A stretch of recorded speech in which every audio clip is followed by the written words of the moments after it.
Bismillahirrahmanirrahim. Assalamualaikum warahmatullahi wabarakatuh. Alhamdulillah, kami di Prudential BSN Takaful, di Pru BSN, hari ini 9 Jun, kita telah berjaya melaksanakan ibadah korban perdana kita. Yang pertama sekali kita lakukan sepanjang kami berada di Pru BSN dan juga sebagai aktiviti yang dilakukan oleh Pru BSN Prihatin. Pada hari ini kita ada 10 ekor lembu yang telah ditumbangkan. Mereka sedang melakukan aktiviti melapah, memotong daging, pack daging ke dalam plastik-plastik untuk diagihkan kepada penerima-penerima.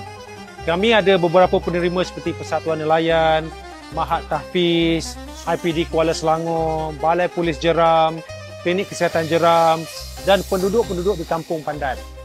Jadi dengan 10 ekor lembu yang kami korbankan pada hari ini, dengan bantuan daripada 50 sukarelawan yang terdiri daripada ejen-ejen Pru BSN Takaful, staf, kami berkumpul hari ini di RMZ Resources Jeram, tempat ladang penyembelihan, dan kami telah berjaya melakukan aktiviti tersebut.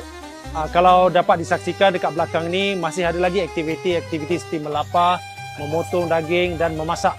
Alhamdulillah, kami mengucapkan ribuan terima kasih kepada pihak pengurusan di ladang RMZ Resources Jeram, rakan partner kami, Easy Korban, volunteer-volunteer kami, ejen, staf, kerana turun bersama-sama pada hari ini untuk bersama-sama menghayati melakukan ibadah korban yang julung kali diadakan di Pru BSN.